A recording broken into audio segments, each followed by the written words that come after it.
Hello and welcome back to empower tutoring. आज के session में हम बात करेंगे मैथ्स के एक बहुत इम्पॉर्टेंट टॉपिक की and the topic is angles. Angles के बारे में आप सब क्लास 4th 5th ऑनवर्ड्स पढ़ते आ रहे हैं। आज हम उसी चीज को कंटिन्यू करेंगे। तो कंटिन्यू करने से पहले बात कर लेते हैं that what is an angle. You all know about rays, right? जब दो रेज, एक रे ये है, एक रे ये है, this is ray OA, this is ray OB. When two rays meet at a common vertex, they form an angle. जब कोई भी दो रेज किसी एक कॉमन वर्टेक्स पे मीट करती हैं, यहाँ पर कॉमन वर्टेक्स है O और रेज कौन कौन सी हैं? OA and OB। तो जब कभी भी दो रेज किसी एक कॉमन वर्टेक्स पे मीट करती हैं, then they form an angle. तो ये केवल आपको रिकॉल करने के लिए मैंने बताया था। अब इसमें जो OA और OB हैं, OA और OB, इन्हें हम कहते हैं आर्म्स। जो कॉमन पॉइंट है, common point of rays meeting, जो रेज के मीट करने का एक कॉमन पॉइंट है, से यहाँ पर O पॉइंट है, इसे हम कहते हैं वर्टेक्स। तो आपको ध्यान रखना है कि एंगल क्या है? When two rays meet at a common point, they form an angle। ठीक है, तो जब भी दो रेज जो हैं वो किसी कॉमन पॉइंट पे मीट करेंगी तो एक एंगल फॉर्म होता है। जो कॉमन पॉइंट है जहां पर रेज मीट करती हैं उसे हम कहते हैं वर्टेक्स, और जो रेज है यहाँ पर वो कहलाती हैं arms. Rays are called arms. तो ये चीजें आपको याद रखनी है। इसके बाद यहां पर आता है interior of an angle and exterior of an angle. अच्छा, एक चीज और, जैसे यहाँ पर मैंने ये एंगल लिया है, तो इस एंगल को हम नेम कैसे करेंगे? तो इस एंगल का नेम आएगा एंगल AOB या फिर एंगल BOA। ध्यान आपको ये रखना है कि जब भी अगर 3 कैपिटल लेटर्स आपको दिए हैं एंगल के साथ, तो जो वर्टेक्स है ये हमेशा हम बीच में लिखते हैं और बाकी के दोनों जो पॉइंट्स हैं वो हम उसके आगे पीछे लिख सकते हैं। अब इस एंगल को, क्योंकि ये सेम एंगल बनेगा, तो या तो मैं इसे एंगल AOB कहूं या एंगल BOA कहूं, it is one of the same thing. कभी कभी ये एंगल्स इस तरीके से भी नेम कर दिए जाते हैं।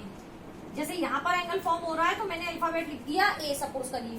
तो अगर इस तरीके से लिखा है तो ये स्मॉल लेटर में लिखा जाएगा और इसको हम एंगल A रिप्रेजेंट कर देंगे। कभी कभी इसी तरीके के एंगल्स जो फॉर्म होते हैं वो नंबर्स के थ्रू भी रिप्रेजेंट किए जाते हैं। तो इसका अगर मैं नाम कहूं तो इसका नाम हो जाएगा एंगल 1। तो ये 3 तरीके हैं एंगल्स को नेम करने के। या तो हम कैपिटल लेटर्स के थ्रू इस तरीके से नेम करते हैं। अगर हम कैपिटल लेटर्स का यूज कर रहे हैं तो नॉर्मली हमें ये ध्यान रखना है कि वहां पर 3 पॉइंट्स होने चाहिए। अदरवाइज हम स्मॉल लेटर का यूज करेंगे तो वो इस तरीके से लिखा जाएगा, या फिर किसी नंबर के थ्रू भी हम एंगल्स को रिप्रेजेंट कर सकते हैं। अब हम बात करते हैं एंगल के इंटीरियर की। एंगल का इंटीरियर क्या कहलाता है? जैसे ये जो मैंने एंगल लिया हुआ है, अगर इसके अंदर का जो ये सारा एरिया है, अगर कोई भी पॉइंट, मान लीजिए मैंने यहाँ पॉइंट लिखा है X, यहाँ पर मैंने कोई पॉइंट लिखा है Z, तो ये दोनों पॉइंट्स कैसे हैं? These 2 points are interior of an angle. क्योंकि ये दोनों पॉइंट्स कहाँ लाई कर रहे हैं? एंगल के अंदर लाई कर रहे हैं। ये जो पार्ट है जो दो रेज के बीच में आ रहा है, वो पार्ट उस एंगल का इंटीरियर कहलाएगा। तो X और Z पॉइंट कहाँ है? Interior of an angle. अगर हम कहें पॉइंट्स X एंड Z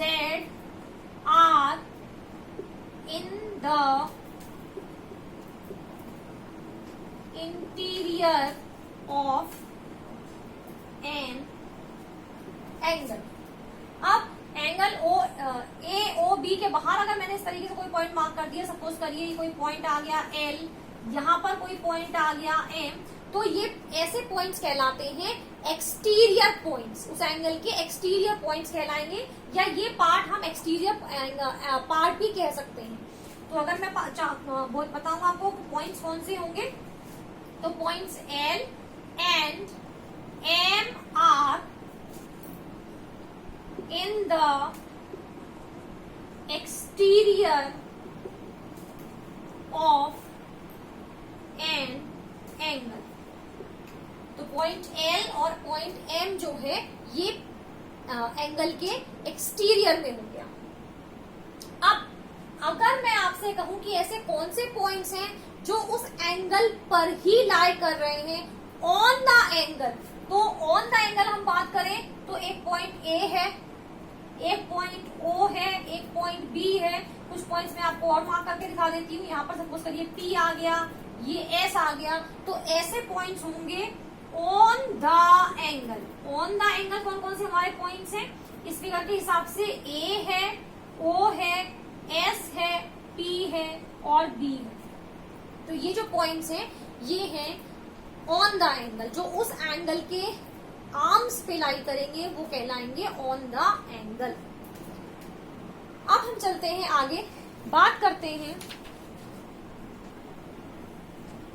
तो एंगल को कैसे मेजर करते हैं, ये आप सबको पता है that angle is measured in degrees. Angles को मेजर करने के लिए डिग्रीज का यूज किया जाता है, and we make use of a device और an instrument called a protractor. एक इंस्ट्रूमेंट हम यूज करते हैं जिसका नाम है प्रोटेक्टर। ओके, तो उस इंस्ट्रूमेंट का हम यूज करते हैं, प्रोटेक्टर कहते हैं उसे, शॉर्ट में कभी कभी डीवी कह देते हैं। तो उसका हम यूज करेंगे टू मेजर द एंगल्स। अब हम जानते हैं कि एंगल्स किस किस तरीके के होते हैं। अब जानेंगे एंगल्स के टाइप्स। ओके, टाइप्स में आगे चले तो पहले आपको ध्यान रख लेना है, जो जो पॉइंट्स मैंने यहाँ पर बताए हैं आपको आर्म्स पता होने चाहिए, आपको वर्टेक्स पता होना चाहिए, आपको पता होना चाहिए कि इंटीरियर कौन सा है एंगल का, एक्सटीरियर कौन सा है। इसके बाद ऐसे कौन से पॉइंट्स हैं जो ऑन द एंगल लाई करेंगे, ये सारी चीजें आपको मालूम होना चाहिए। उसके बाद एक और पॉइंट मैंने बताया कि हम किसके थ्रू उसको मेजर करते हैं, तो हम मेजर करते हैं एंगल्स को with the help of a protractor. मैं आपको दिखा देती हूँ अभी कैसे होता है। ज्योमेट्री बॉक्स में सभी ने देखा होगा प्रोटेक्टर, जिसका हम यूज करते हैं एंगल्स को मेजर करने के लिए। तो वो कुछ एक ऐसा डिवाइस होता है जिसे प्रोटेक्टर कहते हैं, जिसका यूज किया जाता है टू मेजर द एंगल्स। और मोस्ट ऑफ द टाइम 99%, जैसे आप यहाँ देख रहे हैं इस प्रोटेक्टर के अंदर कि इसमें दो जगह नंबर्स लिखे हुए हैं, एक तो टॉप आर्क में है और एक बॉटम आर्क में है। तो मोस्ट ऑफ द टाइम हम बॉटम आर्क के जो नंबर्स हैं उनके थ्रू एंगल को मेजर करते हैं, टॉप वाले से हम मोस्ट ऑफ द टाइम नहीं करते हैं। क्यों नहीं करते हैं, इसका रीजन मैं आपको आगे फर्दर वीडियोस में बताऊंगी, अभी नहीं। अभी के लिए जो आप एंगल मेजर्स करेंगे वो फिलहाल आप करेंगे ये जो बॉटम में लिखे हुए हैं मेजरमेंट्स, उनकी हेल्प से। कब ऊपर वाले हमें कब कंसिडर करने हैं ये हम बाद में बात करेंगे। तो इस तरीके से आप देख सकते हैं इसमें नंबर्स पड़े हुए हैं प्रोटेक्टर में, 10, 20, 30, 40 अप टू 180 इट इज। तो 180 तक आप इसकी हेल्प से एंगल्स को मेजर कर सकते हैं। कैसे करेंगे वो देख लेते हैं। सपोज करिए ये मैंने एक एंगल बनाया यहां पर, अब मुझे इस एंगल का मेजरमेंट लेना है। तो आपको क्या करना है, जो आप देख रहे हैं यहाँ पर एक सेंटर लाइन है, जो ये सन जैसा बना हुआ है, इसके सेंटर में जो ये वाला पॉइंट है, इस वाले पॉइंट को आपको अपने वर्टेक्स के ऊपर प्लेस करना है। आपको क्या करना है, जो ये सेंटर वाला पॉइंट है, इस वाले सेंटर वाले पॉइंट को देख लीजिए आप क्लोजअप में, ये जो सेंटर वाला पॉइंट है, इस पॉइंट को हमें इस वर्टेक्स के ऊपर रखना है, कुछ इस तरीके से। आप सब देख पा रहे हैं। इसके बाद हम क्या करेंगे, हमें क्या ध्यान रखना है, एक तो ये पॉइंट को इस वर्टेक्स पे सेट करना है और इस वर्टेक्स के साथ जो ये राइट साइड में सबसे नीचे वाली लाइन है, ब्लैक कलर की जो आपको लाइन दिख रही है, ये लाइन हमारे नीचे वाले आर्म पर बिल्कुल अच्छे से आ जाए, यानी नीचे वाली आर्म हमारी इस वाली लाइन से पूरी तरह से कवर हो जाएगी इस तरीके से। क्योंकि प्रोटेक्टर छोटा है तो थोड़ा सा मैं आपको अच्छे से नहीं दिखा पाऊंगी, ठीक है, कवर हो जाती है। अब आपको कैसे रीडिंग लेनी है, ये तो आपको कवर कर दिया आपने, वर्टेक्स से आपने इसके वर्टेक्स को मैच कर दिया। अब आप रीडिंग कैसे लेंगे, जो दूसरी आर्म है आपकी वो यहाँ पर किससे कोइंसाइड करती है, यानी आपकी जो एंगल की आर्म है OA वो इधर कौन से नंबर को टच करती है, कौन से नंबर पूरा तरह से उस आर्म को कवर कर देता है, उतना आपका एंगल बन जाता है। ठीक है, मैं कोशिश करूंगी कि एक बार आपको एंगल की मेजरमेंट कुछ और वीडियोस में दिखा पाऊं किसी बड़े प्रोटेक्टर की हेल्प से, तब तक आप इसको अच्छे से समझिए। नीचे वाली लाइन को हमें इसके साथ ओवरलैप करना है, वो इसके सेंटर पॉइंट को, इसके वर्टेक्स को कवर करना है और फिर हमें क्या देखना है कि जो दूसरी आर्म है वो यहाँ से कौन से आर्म जो है उस दूसरी वाली आर्म को पूरी तरह से कवर कर देती है। जिस जगह कवर कर देगी वहां हमें नीचे से फिर नंबर्स पढ़ लेने हैं and that is your angle. अब हम चलते हैं आगे। अब हम बात करेंगे टाइप्स ऑफ एंगल्स के बारे में। हम बात करेंगे टाइप्स ऑफ एंगल्स। तो यहां पर हम डिस्कस करेंगे जो सबसे पहला एंगल है वो है एक्यूट एंगल। जो सबसे पहला एंगल हम पढ़ेंगे वो है एक्यूट एंगल। एक्यूट एंगल कौन सा है, अगर आपने जो एंगल मेजर किया, अगर वो सपोज करिए मैं किसी वेरिएबल x से उसको रिप्रेजेंट करती हूँ, अगर आपका मेजर किया हुआ एंगल लेस है 90 डिग्री से, डेफिनेशन अगर लिखें तो if an angle is less than 90 degree, अगर कोई एंगल 90 डिग्री से लेस है, 90 से कम है, 1 2 आ गया, 10 20 आ गया, इवन 89 डिग्री तक भी आ गया, then such kind of angles are called acute angles. तो आपको ध्यान रखना है 90 से कम कब आएगा, जब आप ये राइट साइड के जो वैल्यूज लेंगे सारे, अगर इसी में एंगल आ रहा है तो वो कैसा होगा, एक्यूट एंगल होगा। इसके बाद जो इसमें दूसरा एंगल हम लेते हैं वो आता है ऑब्ट्यूज एंगल। यहां हमने बात की अगर एंगल किससे कम है, 90 से कम है। अब अगर इसका उल्टा होता है, अगर एंगल 90 से ज्यादा हो जाता है लेकिन लेस है 180 डिग्री से। नॉर्मली हम बच्चों को जो डेफिनेशंस लर्न करवाते हैं तो इतना ही करवाते हैं कि if angle is greater than 90 degree, तो मैं केवल इतना ही लिखती हूँ अभी यहाँ पर। अगर एंगल 90 से ज्यादा है, 90 डिग्री से ज्यादा है, से 91 डिग्री हो गया तो वो कैसा एंगल हो गया, ऑब्ट्यूज एंगल। 170 डिग्री हो गया तो वो कैसा हो गया, ऑब्ट्यूज एंगल। तो ये है if an angle is more then 90 degree, अगर 90 डिग्री से ज्यादा का एंगल हो गया तो वो हो जाएगा आपका ऑब्ट्यूज एंगल। इसके बाद हम बात करते हैं सबसे इंपॉर्टेंट एंगल की, जो कि है राइट एंगल। बहुत सिंपल, अगर कोई भी एंगल आपका 90 डिग्री के इक्वल है, अगर कोई भी एंगल 90 डिग्री है, या हम कहें 90 डिग्री वाले जो भी एंगल हैं वो सब क्या कहलाएंगे, right angle. So if an angle is equal to 90 degree, अगर एंगल 90 डिग्री के इक्वल है तो ऐसा एंगल कहलाएगा राइट एंगल। अब इसके बाकी के बचे हुए एंगल्स भी देख लेते हैं कि इसमें अब कौन कौन से एंगल आते हैं। इसके अलावा कुछ और भी तरीके के एंगल्स होते हैं जिनके बारे में हम जल्दी से एक रिकैप कर लेते हैं। नंबर 4, फोर्थ एंगल है स्ट्रेट एंगल। जो फोर्थ टाइप का एंगल है वो स्ट्रेट एंगल है। जैसा कि ये नाम खुद बता रहा है, अगर एंगल 180 डिग्री हो जाता है, अगर एंगल 180 डिग्री हो जाता है तो हम उसे कहेंगे स्ट्रेट एंगल। तो मैं यहाँ डेफिनेशन लिख देती हूं। If an angle is equal to 180 degree, अगर एंगल 180 डिग्री है तो वो क्या कहलाएगा? Straight angle. इसके बाद इसमें एक और एंगल आता है जीरो एंगल।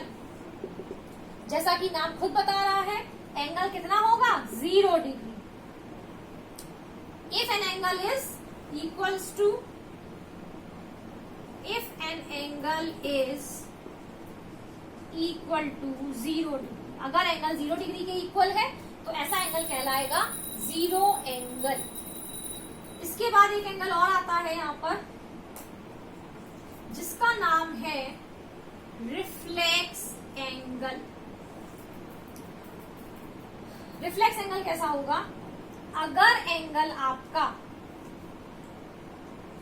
180 डिग्री से बड़ा है लेकिन 360 डिग्री से छोटा है,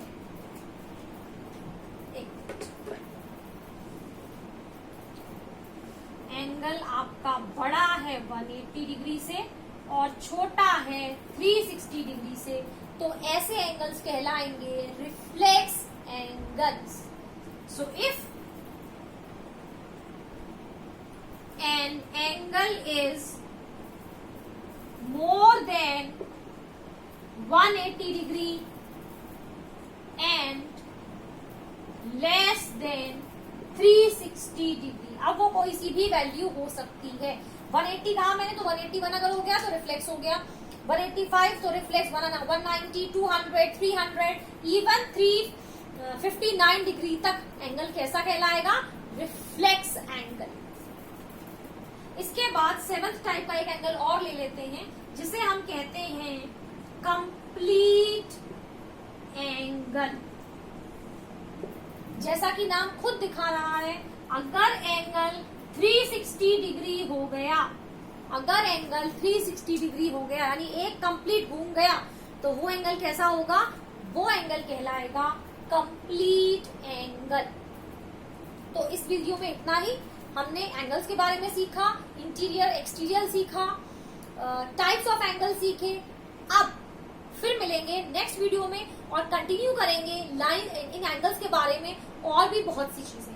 till then, take care, bye bye, and do not forget to subscribe, like and share the channel. Bye.